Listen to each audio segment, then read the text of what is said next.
காலமாடனோட சாமி. அது ஒரிஜினலா? ஆக்சுவலா அது ஒரிஜினல் தான் அது. பயாலஜி லேப்ல இருக்கிற மாதிரி இருந்துச்சு. அதே மாதிரி ஒரு லேப்ல தான் இருந்துச்சு. அதை பெர்மிஷன் கேட்டு குருவோடைய வீட்டுக்கு பக்கத்தில் இருக்க தெருக்கள் எல்லாமே வந்து என்ன சார் சொல்றீங்க?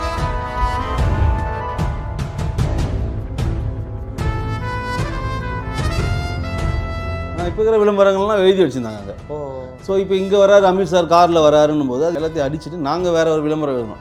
நம்ம ஒரு ஆர்டர் நம்ம எவ்வளோ கவனிக்கிறோமோ அப்போது நம்மளுக்கு தேவையான பொருள் அங்கே வைக்கலாம். கோட்டை வந்து நீங்கள் செட் பண்ணீங்க அது வந்து அப்படின்ற மாதிரி ஒன்று கேள்விப்பட்டது, அது உண்மையா? ஆமாம். என்ன சொல்கிறீங்க? அது ஒரிஜினல் கோட் இல்லையா? அது ஒரிஜினல் கிடையாது. அது ஆடு செஞ்சுட்டு அந்த நம்ம ஒரிஜினல் ஆடு போலே ஃபெதர் நம்ம தோல் ஃபேக்ட்ரி போயிட்டு வாங்கி பூலாம் போட்டு அதை வந்து ட்ரை பண்ணி அதுக்கப்புறம் அந்த அந்த ஸ்கெல்டன்லேயே ஒட்டி துருவ் சொன்னார்னு நினைக்கிறேன். தனுஷ் சார் போட்ட லுங்கி வந்து இதில் யூஸ் பண்ணியிருப்போம், நிறைய அவர் யூஸ் பண்ண காஸ்டியூம்ஸ் இதில் யூஸ் பண்ணியிருக்கோம் அப்படின்ற மாதிரி சொன்னார். இப்போ அந்த மாதிரி எதுவும் ரிப்பீட் பண்ணியிருக்கீங்களா இந்த படத்துக்கு? ரிப்பீட்டடாக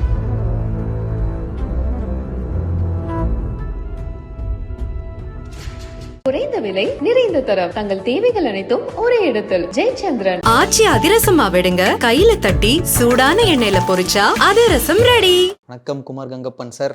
வணக்கம். எப்படி இருக்கீங்க? நல்லா இருக்கேன் தம்பி. எப்படி இருக்கீங்க? ரொம்ப நல்லா இருக்கேன் sir. And first of all படம் வந்து ரொம்ப ரொம்ப சூப்பராக இருந்துச்சு.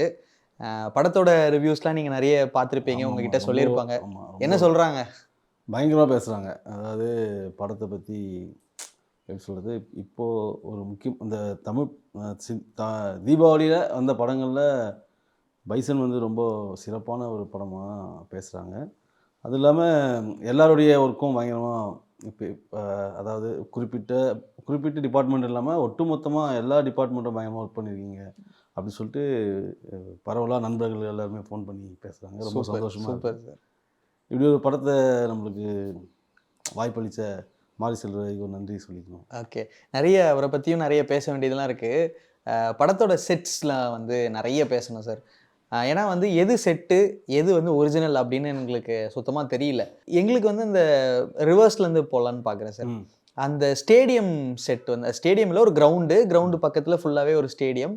இது வந்து ஜப்பானில் நடக்கிற ஒரு இடம் மாதிரி இருக்கணும் அப்படின்னும் போது இது நீங்கள் போய் பார்த்தீங்களா, இல்லை ஏதாவது நீங்கள் ரெஃபரன்ஸ் எடுத்தீங்களா? ஆமாம், இது வந்து நம்ம ஸ்ட்ரைட்டாக ஜப்பானில் போய் பண்ணுறது தான் ஃபஸ்ட்டு பேசணும். அது அங்கே போய் பார்த்துட்டு அது எப்படி இருக்குதுன்னு சொல்லிட்டு பார்த்துட்டு இங்கே ரீக்ரியேட் பண்ணலாம் அப்படின்னு சொல்லிட்டு தான் பேசணும். பட் ஆனால் அதுக்கான சூழல் இல்லை. அதனால் இங்கேயே நம்ம நெட்டில் இருந்த ரெஃபரன்ஸ் எடுத்து அந்த கேம் நடந்த பீரியடில் இருந்த வீடியோஸ்லாம் பார்த்து அதுலேருந்து ஸ்க்ரீன்ஷாட் எடுத்து அதை வந்து இங்கே நம்ம சாய்ராம் காலேஜ் இருக்குல்ல, அந்த காலேஜ் கிரவுண்டில் இதை நம்ம க்ரியேட் பண்ணோம். ஒரு அந்த சைஸ் கிரவுண்டு மெஷர் பண்ணி அது கேலரிலாம் போட்டு அதுக்கப்புறம் அந்த டென்ட்டெல்லாம் போட்டு அந்த நம்ம விளையாடுற கிரவுண்டும் பேக்ட்ராப்பில் இருக்கிற எல்லாரும் உட்காரதுக்கான அந்த கேலரி மட்டும் ரெடி பண்ணிட்டோம். மீதியெல்லாம் சிஜியில் போஸ்ட் பண்ணிட்டோம். ஓகே, அந்த பின்னாடி இருக்க மவுண்டனு அந்த செட்டப்ஸ் எல்லாமே. ஓகே, ரொம்ப முக்கியமான ஒரு விஷயம் வந்து அந்த காலமாடனோட சாமி, அது என்ன சொல்லுவாங்க, அந்த ஸ்கல். அது ஒரிஜினலா? ஆக்சுவலாக அது ஒரிஜினல் தான். அது ஆமாம், அந்த ஸ்கூல் துருவ் விக்ரம் படிக்கிற ஸ்கூல் இருக்குல்ல, ஆமாம், அந்த ஸ்கூலில் நம்ம ரூம்ஸ்லாம் கொஞ்சம் பார்க்கலான்னு போகும்போது அது செல்வத்தோட கண்ணில் பட்டுடுச்சு. அது அங்கே இருந்துச்சு. அங்கே சரி அந்த ஹெச்எம் கிட்ட கேட்டு பெர்மிஷன் வாங்கி அதை நம்ம டை எடுத்து அதுலேருந்து தான் போட்டோம். ஓகே, ஒரிஜினலாக இருந்ததை நீங்கள் அதை டை எடுத்து அப்படியே ரப்பரில் டை எடுத்து நான் பார்த்தேன். பலாசோவில் பார்க்கும்போது அங்கே வெளியிலேயே அந்த இது வச்சுருந்தாங்க. ஸோ அப்போ பார்க்கும்போது இது ஒரிஜினலாக தான் இருக்குமோ, ஏன்னா நம்ம பயாலஜி லேபில் இருக்கிற மாதிரி அதே மாதிரி ஒரு லேபில் தான் இருந்துச்சு. அதை பெர்மிஷன் கேட்டு அதை வந்து டேமேஜ் ஆகாமல் நாங்கள் க்ரியேட் பண்ணி அது நிறைய பீசஸ் போட்டோம். அது ஓகே, ஏன்னா அது தண்ணிக்குள்ளே வேற விழணும், அது ரப்பராக இருந்தால் தான் அது கரெக்டாக இருக்கும். ரப்பர் கிடையாது, அது வந்து ஃபைபர் மெட்டீரியல். ஓகே ஓகே, ரப்பரில் நம்ம டை எடுத்தோம் அக்யூட்டாக வரணுன்றதுக்காக. அது ரப்பர்னா கொஞ்சம் குவாலிட்டியாகவும் அதோடைய சின்ன சின்ன டீட்டெயில்ஸ்லாம் கொஞ்சம் டீட்டெயிலாக வரும் ரப்பர் டை எடுத்தோம்னா. ஓகே, அந்த வீட்டோட ஒரு இது இருக்குல்ல சார், துருவ் அவர்களோட வீடு, அந்த வீடு அது ஃபுல் செட்டா இல்லை? அது அந்த வீடு வந்து ஒரிஜினலு. அந்த வீட்டை சுற்றி இருக்கிற மாடு கொட்டா அதுக்கப்புறம் அந்த ஸ்ட்ரீட்டு. ஓகே, அப்புறம் அந்த கபடி நடக்கிற ஊருக்குள்ளேயே ஒரு கபடி நடக்கும்ல, ஆமா ஆமா. அங்கே அந்த இடத்துல இருந்து சுற்றி இருக்கிற அந்த ஒரு 2 தெரு வந்து செட்டு கிரியேட் பண்ணோம். ஒரு 18 வீடுகள் வந்து அந்த அப்படியா? ஆமாம், அந்த இப்போ துருவோடைய வீட்டுக்கு பக்கத்தில் இருக்க தெருக்கள் எல்லாமே வந்து செட்டு கிரியேட் பண்ணுவாங்க. என்ன சார் சொல்றீங்க? எதுக்குமே வித்தியாசமே தெரியாது. அப்படியே ஆமா. ஒரு நான் என்ன நினைச்சேன், ஒண்ணு செட்டுனா ஃபுல்லா செட்டா இருக்கும். இல்லன்னா அது ஒரு ரியல் லொகேஷன் போல இருக்கு. அங்கங்க சின்ன சின்ன சேஞ்சஸ் பண்ணியிருப்பாங்கன்னு பார்த்தேன். பட் அது கம்ப்ளீட்டாவே எல்லாமே செட்டு தான், அது எல்லாமே செட்டு தான் அது. ஓகே. அது வந்து எப்படின்னா ஒரு ஒரு முள் அந்த முள் புதர் நிறைஞ்ச இடமா ஒரு கிரவுண்டு ஒன்று இருந்தது. அது ஒரு கோயிலுக்கு சொந்தமான இடமா ஓகே. இருந்தது. ஒரு ஒரு சர்ச்சுக்கு சொந்தமான இடமா இருந்தது. அதை போயிட்டு கேட்டு அது நம்மளுக்கு எங்கெங்கே தேவையோ அந்த முள் செடியெல்லாம் விட்டுட்டு மீதி இருக்கிற முள் செடியெலாம் அப்புறப்படுத்திட்டு அதுக்கப்புறம் அங்கங்கே செட்டை வந்து கிரியேட் பண்ணேன். அது பயங்கர லைவாக இருந்தது. எனக்கே பார்க்கும்போது பயங்கர ஆச்சரியமாக இருந்தது. அது படத்துலேயும் யாருமே இதுக்கும் சொல்லலை. ஆ.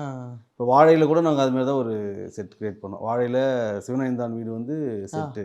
அப்படியா? ஆமாம், அந்த பின்னாடி தோட்டத்துக்கு பின்னாடி போறது. போகிறது அது செட். அந்த வீடு அவரோட வீடு செட்டு. அந்த அதுக்கப்புறம் அது சுற்றி இருக்கிற வீடு எல்லாமே செட்டு. ம்ஹ்ம். கலையரசன் வீடு, அதுக்கப்புறம் அந்த குடுகுடுப்புக்காரன் வருவான்ல ஆமாமா. ஷாட்டில், அந்த அந்த மேலே ஏறி வர்றதுலேருந்து தொடங்கி அந்த பிரிட்ஜ் அந்த மரப்பாலத்துலேருந்து தொடங்குது எல்லாமே அப்படியே செட்டு தான் அது. ஓகே. ஸோ அதுவும் வந்து பெருசாக வாழையிலையும் யாரும் வந்து அதை நம்மளுக்கு சொல்ல எப்படி சார் அது பார்க்கறதுக்கு வந்து செட்டு மாரி தெரியக்கூடாதுன்றதுக்கு என்னென்னலாம் மெனக்கெடுவீங்க? மெயின் வந்து நம்ம செட்டை வந்து நேச்சர் கூட வந்து நம்ம கனெக்ட் பண்ணி போகணும். ஓகே. மரம் ஏதாவது பக்கத்துல. அதை வந்து நம்ம அதை மாதிரி ஒரு இடமா பிடிச்சிட்டோம்னா நம்மளுக்கு மேக்ஸிமம் வந்து செட்டை வந்து அதுக்கப்புறம் அது வந்து நம்மளுக்கு நம்ம 60% அதை ஹெல்ப் பண்ணுறோம். ம். மீதி 40 தான் நம்ம வந்து ஒர்க் பண்ணணும். இப்போது நம்ம அது மாதிரி இடத்த பிடிச்சி அங்கங்கே மரங்களை விட்டுட்டு அதுக்கு இடையில ஒரு வீடுகளை நம்ம போடும்போது தான் இப்போ வாழையில் பார்த்தீங்கன்னா சிவனேந்தான் வீடு வந்து ஒரு வேப்ப மரம் இருக்கும். ஆ. அந்த வேப்ப மரத்தை ஒட்டி போட்டிருப்போம். ஓகே. அந்த வேப்ப மரத்தோடைய இலை வந்து அந்த ஓட்டு மேலே வந்து டச் ஆகிற அளவுக்கு ஒன்று போட்டிருப்போம். ஆ. அந்த அந்த இலைங்கெல்லாம் அந்த அந்த கார்னரில் விழுந்திருக்கிற மாதிரிலாம் பண்ணியிருப்போம். அது மாதிரி நம்மளுக்கு ஒன்று ஒன்று நேச்சுரல் ஹெல்ப் பண்ணுச்சுன்னா அது கூட இருந்தோம்னா அதுலேருந்து எது எது நம்மளை வந்து ஆக்கிரமிப்புன்னு ஒன்று இருக்கும்ல, நம்ம கிரியேட் பண்ணுறத வந்து அது ஒன்று ஆக்கிரமிக்கும்ல, அதுக்கான விஷயங்கள் நம்ம கொஞ்சம் பண்ணிட்டோம்னா அது செட்டாக தெரியாது. ஓகே. அதுக்கப்புறம் நம்ம ஒர்க் பண்ணுறது தான். ஒரு வீடாக என்னென்ன வீடு அங்கே பக்கத்தில் இருக்க வீடெல்லாம் பார்த்து எந்த அளவுக்கு டல்லாக இருக்குது, என்னென்ன கரைகள் படிஞ்சிருக்கு. இன்னமும் அந்த மாதிரி வீடுலாம் இருக்கா சார்? இருக்கு அங்கே. அதாவது சிதிலமாக இருக்குது, அதாவது ரொம்ப எல்லாமே உடஞ்சி போய் இருக்குது. அந்த மாதிரி வீடுகளை வந்து நம்ம ரெஃபரன்ஸ் எடுத்துகிட்டு ஸோ அந்த கலர் ஸ்கீமு அந்த என்னென்ன எங்கெங்கே உடஞ்சிருக்கு என்னென்ன எப்படி ஆகிருக்கு அந்த அந்த ஒரு ஏஜிங்கெல்லாம் நம்ம ஒன்று பண்ணோம்னா அது கொஞ்சம் லைவ் வந்துடும். ஓகே. முக்கியமாக படத்தில் வந்து கரண்ட் இருக்காத மாதிரி தான் இருக்கும். படத்தோட நைட் போர்ஷன் எல்லாமே இந்த லைட் சிம்னி விளக்கு, இந்த குட்டி குட்டி கேண்டில், அந்த கேண்டில்னு சொல்ல முடியாது, அந்த லைட்டு மாதிரி வச்சு பண்ணுவாங்க. ஸோ அந்த மாதிரி இதில் சில இதெல்லாம் தெரிஞ்சும் தெரியாமல் அப்படி தான் இருக்கும்போது ஒரு ஆர்ட் டைரக்டராக நீங்கள் எதெல்லாம் வந்து கண்ணில் படணும் அப்படின்னு நினைப்பீங்க? இப்போ என்னென்னா அதுதான் இப்போ நம்ம அவருக்கு ஆரம்ப கட்டத்தில் ஒரு வசதி இருக்காது, அதனால வந்து விளக்குகளோட போவோம். அதுக்கப்புறம் அவர் மேட்ச் போக போக காசு வரும். அதுக்கப்புறம் பார்த்துருப்பீங்களா மின்சாரம் வரும், ஆமாம் ஆமாம், டெலிஃபோன் வரும், அது மாதிரி சில சீன்ஸ்லாம் இருக்கும்ல. இப்போ என்னென்னா நம்மளுக்கு விளக்கு ஒன்று இருக்குன்னா இப்போது அது மூலியம் எங்கெங்கே எக்ஸ்போஸ் ஆகுதுன்னு நம்மளுக்கு தெரிஞ்சிடும். ஒரு லைட்டு ஒரு கேமராமேன் ஒரு லைட் ஒன்று வைக்கிறாருன்னா அங்கேருந்து நம்மளுக்கு அந்த அந்த வெளிச்சத்தோடைய எவ்வளோ தூரம் அந்த வெளிச்சம் நம்மளுக்கு பரவுதுன்னு தெரியும்ல. இப்போ நம்ம அங்கே எடுத்து போய் நம்ம ஆட் பண்ணுறது தான். ஓகே. இப்போ நம்ம ஸ்டார்டிங்கில் செட் டிசைன் பண்ணும்போது இப்போ நம்ம எங்கெங்கே ப்ராப்பர்ட்டி வைக்கிறோமோ அது ஒன்று இருக்கும். அது இல்லாமல் டைரக்டர் வந்து ஒரு சீன் சொல்லும் போதே நம்மளுக்கு தெரிஞ்சிடும். இவங்க இங்கே ஹீரோ இங்கே நிற்கிறாரு, தங்கச்சி அங்கே நிற்குது, அப்பா அங்கே நிற்கிறான்னு சொன்னோன்னே அதோட பேக் ட்ராப்லாம் நம்மளுக்கு தெரிஞ்சிடும். ஓகே. ஒரு ஒரு ஷார்ட்டாக சொல்லும்போது இங்கே தான் கேமரா அப்படின்னு சொல்லும்போது என்ன லென்ஸு அப்படின்னு நம்ம சொல்லும்போது இது வந்து இவ்வளோ வரும் அப்படின்னு தெரிஞ்சோன்னா அதில் நம்ம வந்து மெயினான விஷயங்களை தொடர்ந்து எங்கே காட்சி வந்து எங்கே நம்ம வந்து ஃப்ரேம் செட் பண்ணுறாங்களோ அந்த இடத்துல வந்து கதைக்கு முக்கியமான ப்ராப்ஸை வந்து செட் பண்ணிட்டோம். செட் பண்ணிட்டோம்னா நம்மளுக்கு தொடர்ந்து அது வந்து காட்சிப்படுத்தப்பட்டே இருக்கும்போது நம்மளுக்கு அது தெரியுது. நீங்கள் சொல்கிற மாதிரி முக்கியமான பொருள் எப்படி வைக்கிறீங்கன்றீங்களா, அது வந்து நம்ம ஒரு கேமராமேன் டைரக்டர் டிஸ்கஸ் பண்ணும்போது நம்ம கவனிக்கிறோம். Okay okay. ஒரு ஆர்டேட்டாக நம்ம எவ்வளோ கவனிக்கிறோமோ அப்போது நம்மளுக்கு தேவையான பொருள் அங்கே வைக்கலாம். இப்போ பீரியட்னும் போது அந்த பீரியடுக்கான எங்கெங்கே வைக்கிறாங்களோ அந்த பீரியடுக்கான சின்ன சின்ன ஐட்டம்ஸ் நம்ம வந்து அது உள்ள ஊற்றிக்கிட்டே இருக்கலாம். அதுதான் நான் கேட்க வந்தேன். ஏன்னா இப்போது ஈஸியாகவே இப்போது நிறைய ஊர்களில் வந்து டிஷ் ஆண்டனான்னு ஒன்று வந்துருச்சு, டெலிவிஷன் அது எல்லாமே வந்துருச்சு. ஏன்னா ஒரு ஃப்ரேம் ஒரு ஒயிட் ஃப்ரேம் வைக்கிறோம்னா அது இருக்கக்கூடாதுல்ல. ஆமாம். அது இருந்தால் அதுக்கப்புறம் சிஜியில் அதை மாற்றணும், மாத்தணும். ஏகப்பட்டது இருக்கும். ஸோ இதில் அதாவது நம்மளால மாற்றவே முடியாத சில விஷயங்கள்லாம் இருக்கும்ல, அதெல்லாம் எப்படி சார் கண்ட்ரோல் பண்ணுவீங்க ஒரு செட்டில்? இப்போது சில இடத்துல நீங்கள் சொல்கிற டிஷாண்டனாவே எடுக்க முடியாது. ஆமாம். அவங்க வந்து அதெல்லாம் முடியாது, அதெல்லாம் கழட்ட முடியாதுன்னுவாங்க. அப்போ அந்த இடத்துல நம்ம என்ன பண்ணலாம் அப்படின்னு ஒன்று வரும். அப்போ வரும்போது நம்ம அதுக்கேற்ற மாதிரி ஏதாவது ஓலை கீத்தோ வச்சு அதை மறைக்கிற அதை மாதிரி. ஓவர்லாப் பண்ணுறதோ, இல்லை ஏதோ ஒரு துணி அதுக்கு முன்னாடி ஒரு துணி காய போடுறதோ, இப்படி நம்ம எதனா ஒன்று சிம்பிளாக அந்த இடத்துக்கு அந்த நேரத்துக்கு ஒன்று பண்ண வேண்டியது இருக்குல்ல. ஆமாம். இப்போ அவங்க சம்மதிப்பாங்கன்னு தெரிஞ்சு நம்ம அசால்ட்டாக இருந்துருவோம். திடீர்னு அவங்க சம்மதிக்க மாட்டாங்க. அப்போது நம்ம அந்த இன்ஸ்டண்ட்டாக ஒன்று பண்ண வேண்டியது இருக்கும்ல. அது மாதிரி சின்ன சின்னதாக அது ஏன்னா கூட்டத்தில் யாராவது ஒருத்தர் மொபைல் மாதிரி ஏதாவது தெரிஞ்சிருச்சுன்னா கூட நமக்கு பெரிய ஆமா, ரிஸ்க் ஆகிடும். ஏன்னா இந்த படத்தில் வரும்போதே நாங்கள் எல்லாம் மொபைல்லாம் வாங்கி வச்சுருவாங்க. வாங்கிட்டு. ஏடிசி எல்லாத்தையும் வாங்கி வச்சுருவாங்க. கேட்டு வாங்கி வச்சுருவாங்க. சுவிட்ச் ஆஃப் பண்ணுறவங்க. ஓகே. அந்த ரெஸ்ட்ரிக்ஷன். ஏன்னா கூட்டம் எப்பவுமே கூட்டம் இருந்துகிட்டே இருக்கும் படத்தில். ஆமாம் ஆமாம். இப்போ எல்லாமே மொபைல் இல்லாத ஆட்களே கிடையாதுல்ல. அதனால் வந்து ஃபஸ்ட்டு கண்டிஷனே வந்து மொபைலை வாங்கி முதல்ல நாங்கள் பேர் எழுதி வாங்கி வச்சுருவாங்க. ஓகே. அதுதான் போன ஷூட் முடியும் போது கொடுத்துருவோம். என்னென்ன மாதிரி விஷயம்லாம் அந்த மாதிரி நோட் பண்ணுவீங்க? இப்போ ஒரு செட் அப்படின்னா நம்மளால கண்ட்ரோல் மொபைலு இந்த டிஷாண்டனா மாதிரி ஒரு செட் ஒன்று இருக்கும், இல்லை ஒரு இடத்துக்கு அப்படின்னா இதெல்லாம் நம்ம மீறி வந்துரும்ல. ஆனால் இது பீரியடுக்கு இது ஒட்டாது அப்படின்னும் போது என்னென்ன மாதிரியான விஷயங்கள்லாம் எக்ஸ்க்ளூட் பண்ணுவீங்க? அதுதான் நம்ம தொடர்ந்து வந்து படிக்கிறோம், கதை படிக்கிறோம், தொடர்ந்து அந்த லொக்கேஷனில் போயிட்டு நம்ம இன்வால்வ் ஆகிறோம், பார்த்துட்டு இதான் இதான் இதான் ஒட்டுமொத்த லொக்கேஷனே இதே தான் இருக்குது, இதுக்குள்ளே நடக்க போகுதுன்னும் போது நம்ம அது ஜாகிரஃபியாகவே நம்ம போகிறோம். வீடுனா வீட்டிலேருந்து வெளியே வரோம், வெளியே வந்தால் கோயிலுக்கு வரோம், கோயிலேருந்து தெருவுக்கு வரோம், தெருவுலேருந்து மெயின் ரோடு போகிறோம். இது நீங்கள் மைண்ட்லேயே ஒரு ரூட் மேப் மாதிரி போட்டு வச்சுக்குவீங்க? ஆமாம். இப்போ நான் கதை நடக்கும்போது நம்மளுக்கு அது எப்படி சொல்கிறது, நம்ம டப்புன்னு போயிட்டு கேமரா வச்சு நம்ம கேண்டிடேட் எடுக்க போகிறது இல்லைல்ல. நம்ம வந்து எப்போவுமே போனோம்னா ஒன்று பேசுவோம்ல, இந்த இடம் பேசுவோம். இப்போ ஜங்ஷன்னா இப்போ பசுமதி இது நம்ம அமித் சார் வந்து அந்த பரோடாக்களில் வந்து இது பண்ணுவார்ல, ஆமாம். அது வந்து எம்டியான ஒரு இடம் தான். அது ஃபுல் மார்க்கெட்டும் நாங்கள் கிரியேட் பண்ணது தான். அப்படியா? ஆமாம். இப்போ அங்கே இருக்கிற வந்து நவீன விளம்பரங்கள், இப்போ நவீன விளம்பரம் இப்போ இருக்கிற விளம்பரங்கள்லாம் எழுதி வச்சுருந்தாங்க அங்கே. ஓ. ஸோ இப்போ இங்கே வராரு அமித் சார் காரில் வராருன்னும் போது அது என்னென்ன எவ்வளோ ரேஞ்சில் இருக்குது, அந்த ரேஞ்சில் இருக்கிற என்ன விளம்பரங்கள் எல்லாத்தையும் அடிச்சுட்டு நாங்கள் வேறு ஒரு விளம்பரம் எழுதணும். அந்த பீரியட் விளம்பரம்லாம் எழுதணும். ஓகே. பெர்மிஷன் கேட்டு அதனால் முன்கூட்டியே நம்ம போய் பார்த்து எல்லாம் அனலைஸ் பண்ணுறதுனால எனக்கு தெரிஞ்சு நம்ம எது எடுக்கணுன்னாலும் மேக்ஸிமம் வந்து கேட்டு எடுப்போம், அப்படின்லாம் மறைச்சிடுவோம். அதெல்லாம் முதலே நோட் பண்ணி ஃபோட்டோ எடுத்து அதை வந்து நோட் பண்ணி ஒரு டிசைன் பண்ணி ஒன்று பண்ணுவோம். ஓகே. ஆமாம். அது வந்து அங்கே அந்த ஸ்ட்ரீட் எடுத்தோம், பரோட்டா கடை வந்து செட்டு போட்டோம். ஓகே. அந்த உள்ளே அந்த சண்டை நடக்கிற சண்டை நடக்குது, அமித் சார் வருவார்ல, அதெல்லாம் வந்து நாங்கள் செட்டு கிரியேட் பண்ணோம். இங்கே ஒரு சின்ன ஒரு இடத்துல அந்த துருவ் வந்து சாப்பிட்ற சீனும் அவர் ஓடி போய் ஒளிவார்ல, அது மட்டும் அங்கே இருக்க இடத்துல எடுத்துட்டோம். ஓகே. அங்கே ஒரு ஸ்லாப் மாதிரி இருந்துச்சு. அங்கேயே ஒரு கடை இருந்துச்சு. அந்த கடையில் அதை மட்டும் அவருடைய அதாவது அவரோட போர்ஷன் மட்டும் ஒரிஜினலாக ஒரு கடை. அமித் சார் அப்போ இல்லை. ஓ. அமித் சார் வச்சுருவாங்க அங்கே எடுக்க முடியல, அதனால சரி அதை மட்டும் எடுத்துட்டோம். எடுத்துட்டு அமித் சார் வர போர்ஷன் எல்லாமே வந்து இங்கே பரோட்டா கடையை வந்து ஃபுல் செட் கிரியேட். ஆனால் சுத்தமாக தெரியல சார், எல்லாம் ஒரே டைமில் வச்சு எடுத்தா ரொம்ப அதுவும் பயங்கரமாக ஒர்க் பண்ணி பண்ணோம். ஓகே. முக்கியமாக படத்தோட முக்கியமான ஒரு விஷயம் வந்து அந்த கோட், அந்த இதை வந்து எடுத்துகிட்டு போகும்போது தான் நடக்கிற சம்பவம் தான் முக்கியமே. அந்த கோட்டை வந்து நீங்கள் செட் பண்ணீங்க அது வந்து அப்படின்ற மாதிரி ஒன்று கேள்விப்பட்டோம், அது உண்மையா? ஆமாம். என்ன சொல்கிறீங்க? அது ஒரிஜினல் கோட் இல்லையா? அது ஒரிஜினல் கிடையாது. அது வந்து எப்படின்னா அதான் நம்ம அதை குத்தணும் அப்படின்னு ஒரு சுச்சுவேஷன் வருது இல்லை, அதனால அதுக்கு ஒரு ஆடியை நாங்கள் செஞ்சோம். ஒரு அதை மாடல் வச்சு அந்த ஸ்கேலில் ஒரு ஆடு பண்ணி நம்ம அது குத்துறதுக்கு தூக்கி போடுறதுக்கு, ஓகே, அது விழுந்து கிடக்கிறதுக்குலாம் நம்ம ஒன்று அது செஞ்சோம். ஓகே. ஆனால் அது வந்து நம்ம நிறைய பிளர் பண்ணி தான் காட்டியிருப்பாங்க. பட் அதில் உத்து கவனிக்கும் போது அந்த குடல் வந்து வெளியில் வர்ற மாதிரி இது மாதிரியான விஷயங்கள்லாம் ரொம்ப ரியலிஸ்டிக்காக அதெல்லாம் வந்து ஆட்டு குடலே நம்ம கறிக்கடையில் வாங்கி அது பண்ணுறது தான் அது. Okay okay. அது அந்த மேக்கப் பிளட் கூட சேர்த்து சும்மா போட்டு விடுறது. ஓகே. ஸோ இந்த மாதிரி ஒரு என்ன சொல்கிறது, ஒரு வாழ்கிற ஒரு விஷயத்தை வந்து ரீக்ரியேட் பண்ணணும் அப்படின்னும் போது எப்படி ரொம்ப அத்தன்டிக்காக அதை பார்ப்பீங்க? ஏன்னா கொஞ்சம் உத்து கவனிச்சா பொம்மை மாதிரி தெரிஞ்சிடும். அது பொம்மை வச்சுருக்காங்கடா அப்படின்னு நம்ம நிறைய படங்களை அப்பப்போ பார்த்துருவோம் இந்த மாதிரி பொம்மை அப்படின்றது. அது தெரியக்கூடாதுன்றதுக்கு எப்படி அது பண்ணுவீங்க? அது நாங்கள் வந்து ஆடு செஞ்சுட்டு அந்த நம்ம ஒரிஜினல் ஆடு போலே ஃபெதர் நம்ம தோல் ஃபேக்ட்ரியில் போயிட்டு வாங்கி அப்படி அதை உப்புலாம் போட்டு அதை வந்து ட்ரை பண்ணி அதுக்கப்புறம் அந்த ஸ்கின்னை வந்து அந்த ஸ்கெல்டன்லேயே ஒட்டி அப்புறம் ட்ரையர் வச்சு அதை ஷாம்பு வச்சு ஃபுல்லாக அதை அந்த தோலை ஆட்டை குளிப்பாட்டி அதுக்கப்புறம் ட்ரையர் வச்சு போட்டு இப்படி போட்டு ரெடி பண்ணது தான் நீங்க சொல்றது பார்த்தா இந்த ஒரு ஆடு செய்யறதுக்கே வந்து கிட்டத்தட்ட அதுக்கு ஒரு டைம் எடுத்திருக்கோம், ஒரு 10 நாள் 15 நாள். 3-4 days ஆயிடுச்சு அது பண்ண. அப்பா. ஆமாம். இது எப்படி சார் இப்போ ஃபர்ஸ்ட் கதை சொல்லும் போது இதெல்லாம் வேணும் அப்படிங்கறத நோட் டவுன் பண்ணி அங்கேருந்தே ஒர்க்கை ஸ்டார்ட் பண்ணிடுவீங்களா? ஷூட்டிங்க்கு முன்னாடி தோராயமா எவ்வளவு நாள் முன்னாடி ஒர்க் ஆகும்? மேக்ஸிமம் ஒரு படம் இப்போ நம்ம லொக்கேஷன் போகிறோன்னா ஷெட்யூல் ஸ்டார்ட் பண்ணுறோன்னா அப்போ அந்த லொக்கேஷன் போயிட்டாலே நம்ம ஆரம்பிச்சிடுவோம் வேலையை. அதுக்கப்புறம் நம்மளுக்கு எக்ஸ்ட்ரா டைம் தான் போனஸ் தான். அதில் இன்னும் டீட்டெயில் பண்ணிக்கலாம். அதனால் போனோடனே நான் எப்போவுமே இது மாதிரி ஒர்க்குகள் எல்லாமே போனோன்னே ஆரம்பிச்சிடுவேன். கம்பெனியில் கேட்டு அப்போ பண்ணாலும் 10 நாள் பண்ண போகிறோம், இப்போ பண்ணாலும் 10 நாள் தான் பண்ண போகிறோம். சரி ஸ்டார்ட்லேயே பண்ணிட்டோம்னா எதனா மிஸ்டேக்னா கூட நம்ம கரெக்ட் பண்ணிக்கலாம். இல்லை இன்னும் டீட்டெயில் பண்ணனாலும் கொஞ்சம் நமக்கு டைம் இருக்குன்றதுக்காக அதெல்லாம் ஸ்டார்ட் பண்ணிடுவோம். ஃபஸ்ட்டு இந்த ஆர்டிஸ்ட் ஒர்க்கு, நம்ம லால் சாருடைய கட் அவுட்ஸ் வரைஞ்சது, அந்த விஷயம் எல்லாமே வந்து நாங்கள் போய் ஷெட்யூல் ஸ்டார்ட் பண்ண உடனே அங்கே ஊர்லேயே நாங்கள் ஆரம்பிச்சிட்டோம். ஒரு ஊரில் ஒரு சின்ன கோயில் இடத்த பிடிச்சி அங்கேயே ஸ்டார்ட். ஒரு திருவிழா மாதிரி அந்த ஏரியாவை சரௌண்ட் பண்ணி நம்மளோட ஒர்க்ஸை. ஆமாம் பயங்கரமாக அந்த ஊர் மக்கள் பயங்கரமாக சப்போர்ட்டு நல்லா ஹெல்ப் பண்ணாங்க.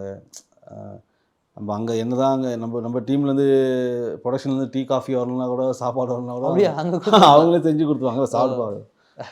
திருநெல்வேலி சைடு, அந்த சைடு திருநெல்வேலி. இப்போ படம் வந்து ஒரு பேசிக்கா ஒரு ஸ்போர்ட்ஸ் படம், கபடி சார்ந்த ஒரு படம். நம்ம தமிழ்ல நிறைய கபடி படங்கள் வந்துருச்சு. நம்ம ரீசெண்டாக அந்த ஒரு 20 வருஷத்துக்குள்ள பார்த்தீங்கன்னா வெண்ணிலா கபடி குழு பயங்கரமான ஹிட். ஏன்னா அது ரொம்ப ரியலிட்டியா இருக்கிற ஒரு படம்.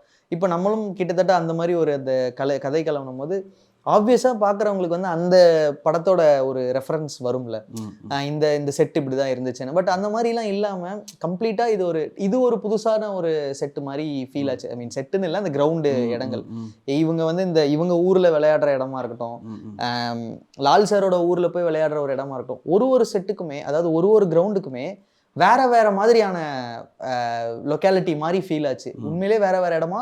இல்லை அதுதான். இப்போ என்னன்னா இந்த படம் வந்து மனத்தி கணேசனுடைய லைஃப். அதனால மேக்ஸிமம் அவர் நம்மளுக்கு வந்து பயங்கரமாக சப்போர்ட் பண்ணிட்டார். அதாவது கிரவுண்ட் இப்படி தான் இருக்கும், இந்த பீரியடில் இதுதான் இருக்கும், இதெல்லாம் வரும். நான் அவர்கிட்ட வந்து உட்காந்து அவரோட நிறைய தடவை பேசி, ஆனால் இந்த என்ன பண்ணீங்க, இதுக்கு என்ன லைட் பண்ணீங்க, இது பண்ணாங்க அப்படின்னு சொல்லி கேட்டு அவர் அந்த கிரவுண்டு ஃபுல்லாகவே வந்து அண்ணன் தான் ரெடி பண்ணார். ஆமாம், அண்ணன் தான் கூட இருந்து அவங்க ஆட்களை வச்சு கிரவுண்டு ஃபுல்லாக ரெடி பண்ணார். ஏன்னா எல்லாமே வந்து வெறும் காலில் வந்து விளையாடும் போது, ஏன்னா துருவம் விளையாடுறாரு, அங்கே ஊர் பசங்களும் விளையாடுறானுங்க, எல்லாருக்கும் காலுக்கு வந்து அடிபடக்கூடாது. அதனால் கணேசன் என்ன பண்ணுவார், ஃபஸ்ட்டு வந்து அவர் வந்து மார்க் பண்ணி தண்ணி தெளித்து, அது பெரிய ப்ராசஸாக இருக்கும். நம்ம செட்டு போடுறது அது பெரிய ப்ராசஸாக பண்ணுவார். அது ஒவ்வொரு கிரவுண்டுக்கும் வந்து அவர் பண்ணுவார். இப்போது 5 தடவை தண்ணி தெளிக்கணும்னா ஒரு கிரவுண்டுக்கு 4 தடவை 3 தடவைலாம் கிடையாது, எல்லா கிரவுண்டுக்கும் 5 தடவை தண்ணி தெளிக்கணும்.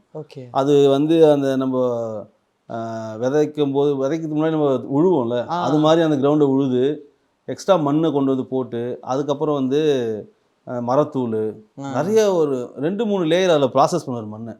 மண்ணு கூட அவர் எப்படின்னா அந்த கிரவுண்டோட மண்ணு கூட அவர் பேசுவார், நடப்பார், போயிட்டு விளையாடி பார்ப்பார், கால் இது பண்ண, கால் தப்பாக இருக்குது, இங்கே இதுவாக இருக்குது, இங்கே போடு, அங்கே போ. அது அந்த கிரவுண்டு கூட நான் ரொம்ப ரொம்ப வியப்பாக இருக்கும். அவர் ஏன் அதான் அவர் எந்த வேலையில் போனாலும் அவர் பெரிய ஆள் ஆகிருப்பாரு, எனக்கு பெரிய நம்பிக்கை இருந்தது. ஏன்னா அவர் அந்த விளையாட்டை அவர் காலில் செருப்போட கிரவுண்டு உள்ள போக மாட்டார். யார் போனாலும் யார் போனாலும் கேட்க மாட்டார். ஆனால் ஃபஸ்ட்டு அவர் போகும்போது என்ன பண்ணுவார், செருப்போட கழிட்டுட்டு வெறும் காலோட தான் ஃபஸ்ட்டு போயிட்டு அதை செக் பண்ணுவார். அதுக்கப்புறம் செருப்போட கிரவுண்டு உள்ள போகணும். பயங்கர ஒரு எப்படி சொல்கிறது, ஒரு நேர்த்தியாக அவருடைய அந்த ஒர்க்கை வந்து என்னால் பார்த்து பயங்கரமாக வியந்தேன் நான். அது இல்லாமல் அவர் பயங்கரமான ஒரு அன்பான மனிதர் வேறு அண்ணன். கணேசனை தான் பெரிய சப்போர்ட் வேறு. நான் எப்படி சொல்கிறது, நம்ம வேறு யாருனாவோடைய ஹிஸ்ட்ரியை பண்ணியிருந்தா கூட அவங்க கூட இருந்திருப்பாங்களான்னு தெரியாது. ஆனால் இவர் வந்து டே நைட்டில் இருப்பார். இப்போ நாளைக்கு காலையில் ஷூட்னா திடீர்னு வந்து மண் கிடைக்காது, திடீர்னு வந்து மழை வந்துடும். ஆனால் அவர் நைட்டு ஃபுல்லாக இருந்து எல்லா கிரவுண்டையும் வந்து கூட கடைசி கிரவுண்ட் வரைக்கும், நம்ம ஜப்பானோட கிரவுண்ட் வரைக்கும் அவர் கூட இருந்து எல்லாத்தையும் ரெடி பண்ணி. எங்கே போட்டிங்க இப்போ ஜப்பானோட கிரவுண்ட் வந்து சாய்ராம்ல சொன்னீங்க. ஆமாம், இந்த ஒரு 3-4 கிரவுண்டு காட்டுறீங்க. எல்லாமே வந்து இப்போ நம்ம அந்த ஊரா அதே ஊர். அதுக்கப்புறம் இங்கே சென்னையிலையும் வந்து ஒரு 5 கிரவுண்டு. அதில் ஒரு கிரவுண்ட்லேயே வந்து நம்ம 6 ஸ்டேட்டாக மாற்றி பண்ணியிருப்போம். நீங்கள் பார்த்தீங்கன்னா அந்த பகுஜன் சமாஜ் கட்சி, அப்புறம் கம்யூனிஸ்ட்டு, அதுக்கப்புறம் நம்ம அது மாதிரி மாற்றி மாற்றி அந்த ஸ்டேட் மேட்ச்சுக்கு நம்ம பண்ணியிருப்போம். ஓ அதெல்லாம் ஒரே கிரவுண்ட் ஒரே கிரவுண்டு தான், அது ஸ்டேஜ் மாற்றி பேக்ட்ராப் மாற்றி கொடிகள் மாற்றி இப்படி வேறு இது லேயரில் பண்ணுறோம். அதே மாதிரி ஒரே ஒரு ஒரு ஒரு கிரவுண்டு போட்டோம்னா அதில் எப்படியும் வந்து ஒரு 4 மேட்ச் 5 மேட்ச்சு ஓகே செல்லும் வந்து கவர் பண்ணுறாப்புல. அதை ஒரு அதை அதான் அந்த செல்வத்துக்கு ஒரு விஷுவல் இருக்கிறதுனால அந்த விஷுவல் சென்ஸோட அதை எதை மாற்றினா கரெக்டாக இருக்கும் அப்படின்னு சொல்லிட்டு டப்டன் மாற்றி லைட் பேட்டர்ன் மாற்றிருப்போம், லைட் பேட்டர்ன் மாதிரி இருக்கும், பேக்ரவுண்ட் மாற்றிருப்போம், சீலிங்கில் அந்த ஜிகினா பேப்பர் மாற்றிருப்போம், தர்மாகோலாக இருக்கும் ஒன்று தர்மாகோல் இருக்கும், டோட்டலாக பேனரில் எழுதியிருப்போம், கப்ஸு மாதிரி இருக்கும், டேபிள்ஸ் எப்படியே. புரியுது. இந்த ஸ்கூல் மேட்ச்லாம் பார்த்தீங்கன்னா அதே மாதிரி தான். ஒரு 5 போர்டு செஞ்சு வச்சுப்பேன், 5 ஸ்கூல் போர்டு செஞ்சு வச்சுட்டு எங்கெங்கே 4 ரவுண்டில் போர்டு வைக்கிறது, இல்லை டெப்த்தில் ஒரு போர்டு வைக்கிறது, அப்படி பேனரில் அப்படின்னு சொல்லிட்டு மாற்றி மாற்றி அது வந்து டைரக்டருடைய அந்த பிளான் தான். அவர் இத்தனை மேட்ச் இது எடுக்கணும் முன்னாடி சொல்லுவார், இது எழுதி வச்சிங்க, இது எது வேணும்னா நம்ம பண்ணி வச்சிட்டோம்னா அது 4 ரவுண்டில் வச்சுட்டு அதை அவங்க என்ன பண்ணுவாங்களோ அவங்க விஷுவலுக்கு ஏற்ற மாதிரி அதை மாற்றி. ஓகே.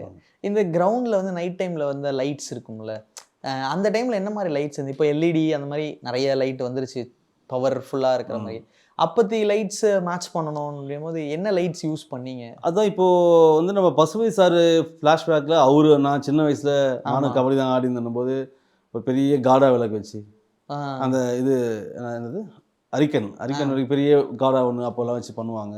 அதெல்லாம் வந்து ஊர் சைடில் இப்போவும் வந்து அது இருக்குது. நம்மளுக்கு சென்னைன்னும் போது நம்மளுக்கு கஷ்டமாக இருந்திருக்கும், அந்த ஊருன்னும் போது அதை தேடும் போது அது ஒரு பயன்பாட்டில் 1-2 இருக்குது. ஓகே. இதுக்கு முன்னாடி பண்ண படங்கள் அதெல்லாம் கேட்டு அவங்க கான்டாக்ட் கொடுத்து ஓகே அதுலேருந்து நம்ம கொண்டு வந்தோம். நிறைய அங்கே ஊர் திருவிழாக்களில் இன்னமும் அதை பயன்படுத்தி தான் இருக்காங்க. ஆமாம், அது ஒரு மாதிரி கப்பு மாதிரி இருக்கும்ல, பெரிய கப்பு மாதிரி தலையில் வச்சுட்டு போவாங்க. அது தேடி பிடிச்சி அது ஒன்று பண்ணோம். அதுக்கப்புறம் பெரிய பல்பு போடுவாங்க, அப்போ அது கயிறுக்கு சென்டரில் பல்பு போடுவாங்க, அது வந்து ஒன்று பண்ணோம். அதுக்கப்புறம் டியூப்லைட் வந்தது. அதுக்கப்புறம் டியூப்லைட் வந்தோன்னா டியூப்லைட்டில் எல்லாமே பண்ணிட்டோம். டியூப்லைட் அப்புறம் அந்த கலர் பேப்பர் ஒட்டுவாங்கள்ல, அந்த மாதிரி மாற்றி மாற்றி. படத்தில் வந்து நிறைய ப்ராப்ஸை வந்து நம்ம மனசோட எடுத்துகிட்டு போகிற மாதிரி இருந்துச்சு படத்தில். அதில் முக்கியமான ஒரு ப்ராப் வந்து டிவி. ஏன்னா ட்ரைலர்லையுமே அந்த டிவியை மாற்றுற மாதிரி தான் வந்து போட்டிருப்பாங்க. இதுலேயும் வந்து அங்கங்கே நிறைய டிவிஸ் வச்சாங்க. அது ரொம்ப அத்தன்டிக்காக எங்கே பிடிச்சிங்க? அது செட் பண்ணிங்களா இல்லை? டிவி வந்து நம்ம இதில் காரைக்குடியில் ஒரு ப்ராப் ஷாப் ஒன்று. ஓகே. அங்கே போயிட்டு நான் அந்த நம்ம சந்தனராஜ் சார் வீடு இருக்குல்ல, அது உள்ளே இருக்க எல்லா ப்ராப்புமே வந்து நம்ம அங்கேருந்து தான் ஹயர் பண்ணுவோம். நம்ம அந்த டிவிஆர் சின்ன சின்ன ஆன்டிக் பொருள், ஃபோட்டோ ஃப்ரேம்ஸ், காமராஜர் ஃபோட்டோஸு, கலைஞர் ஃபோட்டோஸு, அது எல்லாமே பார்த்தீங்கன்னா அது எல்லாமே அங்கேயே வச்சுருக்காங்க, அவங்க பாதுகாத்து வச்சுருக்காங்க. அது ரெண்டலுக்குன்னு அது கொடுக்குறாங்க. அங்கே போய் எல்லாத்தையும் அந்த தேவையானதை மார்க் பண்ணி. அது டிவியில் ஒர்க்கிங் கண்டிஷனில் இருக்குங்க? இருந்தது. அப்படியே? ஆமாம். ஏன்னா அது இருந்துன்னா எப்படின்னா உங்களுக்கு டிஸ்பிளே ஆன் ஆகும், லைட் எரியும், பட் எதுவும் வராது. ஆண்டனா கொடுத்து அதை கனெக்ட் பண்ணணும். ஆமாம், இப்போ எல்லாம் எங்கேயும் மாறி நம்ம டிஷ் ஆண்டனா வரைக்கும் வந்துட்டோம். ஃபோனில் தானே இருக்கோம் நம்ம.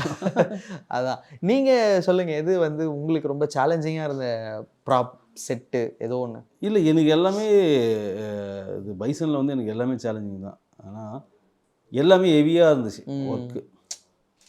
எல்லாமே வந்து கிரவுண்டு நம்மளுக்கு அதிகமாக பார்த்தீங்கன்னா நீங்கள் மேட்சஸ் தான் அதிகமாக மேட்சஸ் எல்லாமே அதை நோக்கியே வேலை செஞ்சுட்டு மாற்றி பண்ணணும்.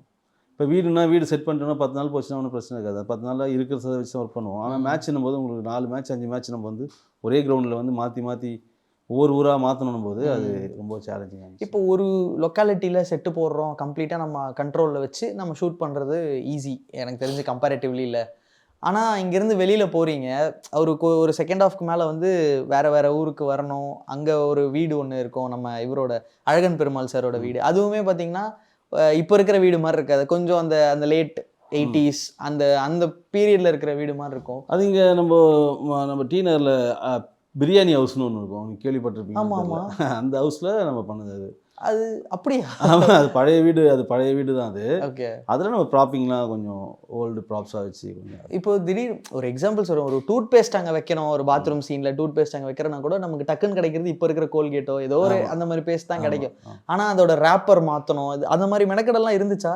ஆமாம், டிசைனிங்லாம் நீங்கள் புக்ஸாக இருக்கட்டும், அந்த சீக்ரெட் பேக்கெட்டு அது எல்லாமே நம்ம டிசைனிங் பண்ணி அதை மெஷர்மெண்ட் எடுத்து அது டிசைன் பண்ணி ஒட்டி நம்ம எல்லாமே துருவிக்ரமோட ஃபோட்டோஸாக இருக்கட்டும், அந்த குழந்தை ஃபோட்டோ, பசுவை சார ஒய்ஃபு, அப்புறம் துருவிக்ரமுடைய அவருடைய படங்கள், குழந்தை படம், அது எல்லாமே வந்து நம்ம எல்லாமே டிசைனிங்க்குன்னு ஒரு டிபார்ட்மெண்ட் ஒர்க் பண்ணுவோம் நம்ம டீமில். இதெல்லாம் பத்திரிக்கை இருக்குது. இப்போ அந்த டைமில் வந்த பத்திரிக்கை செய்திகள்லாம் நம்ம வந்து டிசைன் பண்ணி பிரிண்ட் போடணும். அமீர் சாரும் லால் சாருக்கும் ஒரு ஜூனியர் விகடனில் ஒரு போஸ்ட் ஆமா. அதெல்லாம் வந்து நம்ம டிசைன் பண்ணி தானே பண்ணணும். ஓகே, அது பார்க்கறதுக்கு ரொம்ப அத்தென்டிக்கா ஆமா. அந்த டைம்ல இருந்த ஒரு 2-3 இடங்கள் அதை காட்டுவாங்கல்ல, விசஸ்னு போட்டு இவங்க ஆமாம் ரெண்டு ஆமாம் ஆமாம். பேத்துக்கு. அது என்னன்னா நம்மளுக்கு ரெஃபரன்ஸு, அதாவது அது அவங்களுக்கும் நம்ம நன்றி சொல்லி ஆகணும். ஏன்னா அவங்க ஒரு பதிவாக வச்சுருக்காங்க சிலர். அது ஜூனியர் விகடனுடைய ஓல்டு பேப்பர்ஸ்னு போட்டால் அதெல்லாம் வருது. அதெல்லாம் நிறைய இமேஜஸ் வந்து நம்மளுக்கு நெட்லேயே கிடைக்குது. நல்ல காலம் அதெல்லாம் சேவ் பண்ணி வச்சுருக்காங்க. அதை நம்ம வச்சு கொஞ்சம் மாடிஃபை பண்ணி நம்ம கொடுத்துருவோம். அப்புறம் இந்த புக்கில் நியூஸ் பேப்பர் பிரிண்ட்டெல்லாம் வந்து நம்ம தம்பி வள்ளிநாயகன் ஒருத்தர் இருக்கார். அவர் வந்து இதுலயே ஒரு ரோல் பண்ணியிருப்பார்ல. அதில் அவரால் தான் எல்லா பிரச்சனையும். ஆமாம். ஆனால் உண்மையில் அவன் அது மாதிரி கிடையாது. இது அவர் வந்து நம்மளுக்கு பேப்பர்ஸ் வந்து நிறைய கொடுத்தார். அது அந்த தந்தியோடைய ஆஃபீஸ்லேருந்து திருநெல்வேலியில் தந்தியோட ஆஃபீஸு, அங்கேருந்து நம்மளோட கேட்டு அதை ஸ்கேன் பண்ணி வாங்கி. ஓகே, இப்போ இதில் வந்து கார் சீன்ஸ் வரும், கார் இருக்கிற மாதிரி வரும், பைக் இருக்கிற மாதிரி வரும், அவங்களோட கண்ணாடி அந்த ஃப்ரேம் கொண்டு பெருசாக இருக்கிற ஃப்ரேம், அந்த ஆக்சசரிஸ், இதெல்லாம் வந்து ஒரு பக்கம் அந்த டைமில் இருக்கிற மாதிரியானதெல்லாம் அதெல்லாம் தேடி ரெஃபரன்ஸ் எடுத்து அந்த மாதிரி. ஆமாம், என்ன கார் வேணும்னு சொல்லிட்டு இப்போ சினிமாவில் அதுக்கு ஒரு டிபார்ட்மெண்ட் இருக்குது, வெஹிக்கல்ஸ் டிபார்ட்மெண்ட்னு ஒன்று இருக்குது. இப்போ அவங்கக்கிட்ட நம்ம அந்த லிஸ்ட்டு அந்த ஃபோட்டோகிராஃப்ஸ் கொடுத்துட்டோம்னா எனக்கு இது மாதிரி கார்ஸ் வேணும், இது மாதிரி மாடல்ஸ் வேணும்னு சொன்னால் அவங்க வந்து அதை வந்து நம்மளுக்கு ஹையர் பண்ணி கொடுத்துருவாங்க. இப்போ மாரி செல்வராஜ் சாரோட அவரோட ஃபில்மோகிராஃபியில் பார்த்தீங்கன்னா மாமன்னன் மட்டும்தான் கொஞ்சம் நிகழ்காலத்தில் நடக்கிற ஒரு சப்ஜெக்ட் மாதிரி இருக்கும். மிச்சது எல்லாமே ஆல்மோஸ்ட் வந்து கொஞ்சம் பீரியடிக்காக கொஞ்சம் முன்னாடி அந்த மாதிரி தான் இருக்கும். இப்போ மாரி செல்வராஜ் சாரோட படம் ஸ்டார்ட் பண்ண போகிறோம் அப்படின்னும் போது சில விஷயங்கள்லாம் அவர் சொல்லாமலே உங்களுக்கு ஒரு ஐடியா இருக்கும்ல, ஓகே இதெல்லாம் நமக்கு தேவைப்படும், ஒரு பீரியட் படம்னா இதெல்லாம் அவர் கேட்பாரு. இப்போ ஒரு புத்தர் சிலை கண்டிப்பாக சைனாலே ஒரு புத்தர் சிலை பெருசாக இருக்கிற மாதிரி நான் உங்க இங்கே பார்த்தோம். ஸோ பெருசாக இருக்கிற மாதிரி இந்த மாதிரி சில விஷயங்கள் வந்து ஆல்ரெடி யூஸ் பண்ண விஷயம் அந்த மாதிரி ஏதாவது இதில் யூஸ் பண்ணி. ஏன்னா துருவ் சொன்னார்னு நினைக்கிறேன், தனுஷ் சார் போட்ட லுங்கி வந்து இதில் யூஸ் பண்ணியிருப்போம், நிறைய அவர் யூஸ் பண்ண காஸ்டியூம்ஸ் இதில் யூஸ் பண்ணியிருக்கோம் அப்படின்ற மாதிரி சொன்னார். ஸோ அந்த மாதிரி எதுவும் ரிப்பீட் பண்ணியிருக்கீங்களா இந்த படத்துக்கு? ரிப்பீட்டடாக இல்லை. எதுனா இப்போது நான் வந்து மாமன்னன், வாழை இது பண்ணேன். Okay, bison. இப்போது செல்வத்துடைய இதில் வந்து எனக்கு ரிப்பீட்டடான எனக்கு பெருசாக எதுவும் தெரில. ஏன்னா ஒவ்வொரு கதையும் என்னதான் நம்ம கதைகள் களமும் வந்து ஒரே நீங்கள் நினைக்கிற மாதிரி அவர் ஒரே மாதிரி நினைப்பார்ன்ற அதை தாண்டி வந்து அவர் எடுக்கிற அந்த ஷார்ட்ஸ் இருக்குல்ல, அது என்ன கேட்பாருன்னு தெரியாது. அது சின்ன சின்ன விஷயம் தான் கேட்பாப்புல. ஆனால் அது வந்து அது மைண்டில் அப்படி போகிற போக்குலேயே ஒன்று டப்புன்னு ஒன்று கேட்பாப்புல, இங்கே ஒன்று வேணும், அது என்ன வேணும் எதுனா அப்போ சொல்லுவாப்புல. அதனால் நம்ம வந்து அது முன்கூட்டியே நம்ம தீர்மானிக்க முடியாது. தீர்மானிக்கணும்னா என்ன, ஒரு காமனான பொருட்கள் தான் சொல்கிறேன், பாத்திரங்கள், ஃபோட்டோ ஃப்ரேம்ஸு, பாய், அந்த மாதிரி நம்ம வந்து அது நம்மளுக்கு தெரியும். ஓகே, அதை தாண்டி மெயினாக வந்து இன்செட்டுக்கான நிறைய ஷார்ட்ஸ்லாம் எடுப்பாப்புல. அதுக்கு என்ன கேட்பாப்புலன்னு தெரியாது. அது நம்ம கொஞ்சம் தயாராக இருந்து கொஞ்சம் ரெடி பண்ணி. உங்களோட ஆஃபீஸில் பார்த்தேன் அர்ஜுன் அவார்டு ஒன்று இருந்தது, நீங்கள் வாங்கினதா இல்லை நீங்கள் அதை செஞ்சதா? இப்போ வாங்கலை, அது வந்து கணேசன் அந்த அவார்டு வாங்கியிருக்காரு. ஓகே, அது ஒரிஜினலாக இருக்கணுன்றதுக்காக அது நாங்கள் வந்து என்ன பண்ணிட்டோம், அது ஒரு கிளே ஆர்டிஸ்ட் வச்சு செஞ்சு நம்ம ஒன்று பண்ணலாம் அப்படின்னு யோசித்தோம். அதுக்கும் எனக்கு இது இல்லை, அவங்க வேறு மாதிரி பண்ணுற போகிறாங்கன்னு சொல்லிட்டு இப்போ எல்லாம் மாறிட்டே வந்துச்சு, அந்த அவார்டுடைய ஸ்ட்ரக்சரே மாறிடுச்சு. அதனால் அண்ணங்கிட்ட கேட்டு அதையும் எப்படி அந்த பைசன் தலையை நம்ம டை எடுத்தோமோ அதே மாதிரி அந்த அவருடைய வாங்கி அதையும் அழகாக டை எடுத்து ஓகே ஒன்று பண்ணோம். அதுவும் அவர் பார்த்துட்டுனா ஒரிஜினல் பண்ணிட்டீங்களா அப்படின்னு நிறைய இருந்ததே சார். அது எல்லோரும் வாங்குவாங்கள்ல, அந்த ஒவ்வொரு விளையாட்டுத்துறையிலையும் ஜெயிச்சவங்க வாங்குவாங்கள்ல, அதனால் வந்து எல்லாருக்கும் கொடுக்கணுன்றத ஒரு 10 பண்ணோம். Okay okay, nice. ரொம்ப ரியலிஸ்டிக்காக இருந்துச்சு. நான் பார்க்கும்போது கூட அப்படியே இருக்குது அப்படிங்கிற மாதிரி இருந்தது. லைக் சும்மா ஒரு அவுட் ஆஃப் கியூரியாசிட்டியில் கேட்குறேன், அவரோட ஒரிஜினல் இதை வச்சு அப்படியே அதை எடுத்துருக்கலாம்ல, பட் அதுலேருந்து தனியாக எடுக்கிற மாதிரி ஏன் நம்ம பிளான் பண்ணணும்? அதான் இப்போ என்னென்னா அது ரொம்ப முக்கியமானது, அது ஒரிஜினல். ஓகே ஓகே, நம்ம சினிமாவில் வந்து அது அந்த வேகத்துலேயும் அந்த அவசரத்துலேயும் அது என்ன தான் நீ தங்கத்தை கொடுத்தா கூட அவன் வேணும் ஓரமாக வச்சுட்டு போயிடுவான். அவனுக்கு வந்து அதை ஃபேக்காகவே பார்த்து எல்லாத்தையும் வேலை செய்கிற பசங்களை சொல்கிறேன், நம்ம அஸ்டன்ஸுக்கோ இல்லை செட் அஸ்டன்ஸுக்கோ அவங்க ஃபேக்காகவே தெரியும். அதனால் அவங்க இருக்கிற நம்மளோடைய அவங்க அந்த செட் அஸ்டன்ட்லாம் இருக்காங்களா, அவங்க ரொம்ப ப்ரெஷராக ஒர்க் பண்ணுவாங்க. இப்போ அவங்க சம்பத்து அப்படி சொல்லிட்டு ஒரு பையன், அப்புறம் திலீபன் ஒரு பையன், அவங்களாம் கடுமையாக வேலை செஞ்சுருக்காங்க அந்த படத்தில். அவனுங்களும் இதில் வந்து one of the art director மாதிரி தான் ஒர்க் பண்ணானு அவனுங்க. ஏன்னா அவ்வளோ ஓட்டம் அவனுங்களுக்கு. ஓகே. ஏன்னா எல்லாமே லேண்ட்ஸ்கேப்பு, எல்லாமே நம்ம ஒரு வீடுனா போய் உட்காந்து பேசி ஒரு வாரமாக உட்காருவாங்க, கூப்பிட்டா ஓடி போயிட்டு நம்ம ஒரு ஒர்க் பண்ணுறதில்ல. அங்கே வந்து ஓடிட்டே இருக்கணும், எல்லாமே ஃபீல்டு ஒர்க்காகவே இருந்துச்சு. இப்போது நம்ம அதனால் வந்து அதுமாரி அவனுங்க அதை கவனிக்காமல் எங்கன்னா விட்டானுங்க, டேமேஜ் ப்ரெஷியஸான ஒரு அதோட நம்மளுக்கு பெரிய பிரச்சனை எதுவும் கிடையாது. அதனால் அதில் பயங்கரமாக கவனமாக இருந்தேன் நான். சரி. அதை நானே கொண்டு வந்து நானே மோல்டர் கூட உட்காந்து அதை டை எடுத்து நானே இது பண்ணி அதை திருப்பியும் வந்து அண்ணனுக்கு வந்து பேக் பண்ணி அதுக்கு ஒரு மேலே ஒரு கண்ணாடி ஷீல்டு ஒன்று போட்டு ரேப் பண்ணி அண்ணனுக்கு கொடுத்து அமிச்சிட்டேன். ஓகே. எனக்கு அது பெரிய பயமாக இருந்தது. நீங்கள் சொன்ன சேலஞ்ச் எதுன்னு கேட்டிங்களா, இதை தான் கரெக்டாக கொடுக்குறதுன்னு சேலஞ்ச். ஒரிஜினலாக இருக்கிறத எடுத்து கொடுக்க அது எவ்வளோ பெரிய சாதனை. அது நம்ம அதை வந்து ஒரு ஜஸ்ட் லைக்காக பார்க்கக்கூடாதுல்ல. அதனால் அது நான் பயங்கரமாக மெனக்கேட்டேன். ஓகே. ஓகே. ஸோ இது வந்து ஆல்மோஸ்ட் நிறைய படங்கள் மாரி சாரோட ஒர்க் பண்ணிட்டு இருக்கீங்க. 3வது படம்ல இது? இது 3வது படம். 3வது படம். ஸோ ஒர்க்கிங் வித் மாரி செல்வராஜ் சார் எப்படி இருக்குது? அந்த இப்போ நம்ம மாமன்னன்லேருந்து இப்போது பைசன் வரைக்கும் அவரோட அந்த அப்கிரேட் எப்படி பார்க்குறீங்க? பயங்கரமாக இருந்துச்சு. நான் படம் வந்து அதை வேற ஒரு படத்துக்காக ரெக்கி போயிட்டு இருந்தேன். ஆடியோ லான்ச்சோட போக முடியல. இப்போ தான் முந்தா நாள் தான் பார்த்தேன் படம். செம்மையாக மாரியோடைய அந்த நான் படங்கள் முந்தின பார்த்தின படங்களோட இப்போ வந்து பயங்கரமாக, அதாவது ரொம்ப ஷார்ட்டாக இருக்குது படம். எல்லாமே ரொம்ப வந்து மீனிங்ஃபுல்லான ஷார்ட்டாலாம் இல்லாமல் எல்லாமே கட் டு கட். இதில் எடிட்டிங் பேட்டர்னே வந்து பயங்கரமாக இருந்துச்சு. இந்த படத்தில் பயங்கரமாக அவர் வந்து நான் லீனியர் பேட்டர்னில் ரொம்ப எப்படி சொல்கிறது, அந்த இதில் வந்து கதையை அவ்வளோ அழகாக ஹோல்ட் பண்ணி கதை சொல்கிறது வந்து ரொம்ப சேலஞ்சிங்கான விஷயம். நான் அப்படி பார்த்து வியந்தேன் நான். மாரி செல்வராஜ் இது வந்து இப்போ பயங்கரமாக இருக்குது. இந்த படம் அவர் முந்தின படங்களோடைய இது பயங்கரமாக அவருடைய ஒர்க்கு வந்து மெருகேறி இருக்குன்னு சொல்லணும். ஓகே. ஆமாம். அடுத்து கதை சொல்லிட்டாரா தனுஷ் சாரோட பண்ணுற கதை? இல்லை சொல்ல. ஏன்னா இப்போது ரைட்டிங் ப்ராசஸில் இருக்குது அப்படின்ற மாதிரி சொல்லியிருக்காரு. ஆப்வியஸாக எனக்கு தெரிஞ்சு ஒரு ஃபஸ்ட்டு ஒரு 4-5 பேர்கிட்ட சொல்கிற மாதிரி இருந்தால் அதில் நீங்கள் ஒரு ஆளாக இருப்பீங்க. ஏன்னா சீக்கிரமாக ஒர்க்கை ஸ்டார்ட் பண்ணணும் அப்படின்னு. எதுவும் கேட்டிங்களா என்ன மாதிரியான கதையாக இருக்கும், என்ன ஐடியா? இல்லை இன்னும் அதை பற்றி எதுவும் கேட்கல. நைஸ். ஓகே. Thank you sir. நிறைய விஷயங்கள் ஷேர் பண்ணிக்கிட்டீங்க. படம் வந்து பயங்கரமாக இருக்குது. நீங்கள் தேட்டரில் பார்த்துருப்பீங்க. எப்படி இருந்தது உங்களோட ஒர்க்? உங்கள் ஒர்க் நீங்கள் பார்க்கணும். ரொம்ப ரொம்ப நல்லா இருந்தது. எதுவுமே துருத்திக்கிட்டு இல்லாமல் அந்த கதையோட பயங்கரமாக இருந்தது. அப்புறம் எழிலோடைய ஒர்க்கு, கேமரா ஒர்க்கு பயங்கரமாக சப்போர்ட் பண்ணியிருந்தது. எதையும் அவரோட லைட்டிங்கே வந்து எனக்கு பயங்கர பிரமிப்பாக இருந்துச்சு. அந்த நைட் எஃபெக்ட்லாம் வந்து நான் ரொம்ப ரொம்ப ரொம்ப ஆச்சரியமாக பார்த்தேன். என்னடா எனக்கு அந்த இரவு ஒரு உண்மையான இரவு மாதிரி தான் இருந்துச்சு. எந்த ஒரு எக்ஸ்ட்ரா லைட்ஸுலாம் இல்லாமல் கரெக்டான ஒரு ப்ளூ கலர் அந்த டோன்லாம் இல்லாமல் அது ராவாக இருந்துச்சு. அந்த மண்ணுக்கு நம்ம எப்படி பார்ப்போம் ஒரு அந்த டைமில் ஒரு வார்மாக எப்படி பார்ப்போம் ஒரு இரவை, அந்த லைட்டை வந்து ரொம்ப பயங்கரமாக பண்ணியிருந்தார். எல்லாமே அவரோட ஒளிப்பதிவும் பயங்கர முக்கியம். அப்புறம் காஸ்டியூம் டிசைனர் ஏகாம்பரம் ரொம்ப எனக்கு அவரும் அந்த கலர் ஸ்கீம் அந்த பேட்டர்னு ரொம்ப அழகாக பண்ணியிருந்தார். அவங்களும் பெரிய ஒரு ரொம்ப சந்தோஷம், நன்றியும் சொல்லிக்கிறேன். அப்புறம் அசிஸ்டன்ட் டைரக்டர்ஸு, அப்புறம் என்னோடய ஆர்டிஸ்டன்ஸு, பெயிண்டர்ஸ், மோல்டர், கார்பெண்டர் எல்லாருக்கும் இந்த பேட்டி மூலிமா, ஆனால் ஆடியோ லான்ச்சில் சொல்ல வேண்டியது சொல்ல முடியல, அதனால் இந்த பேட்டி மூலிமா சொல்லிக்கிறேன். கண்டிப்பாக sir. Thank you so much sir. படம் பார்க்க அவ்வளோ ஃப்ரெஷ்ஷாக நன்றி. உண்மையான ஒரு இடத்துல இருக்கிறோம். செட்டுன்றது நீங்கள் சொல்கிற வரைக்கும் எங்களுக்கு தெரியாது. ஸோ ரொம்ப நல்லா இருந்தது. மீண்டும் அடுத்து ஒரு சூப்பரான படங்களை உங்களை நாங்கள் வந்து இன்டர்வியூ பண்ண நாங்கள் sir. Thank you so much. Thank you so much Tamil. ரொம்ப சந்தோஷம். இது 2வது உங்களுக்கு. ஆமாம். Thank you sir.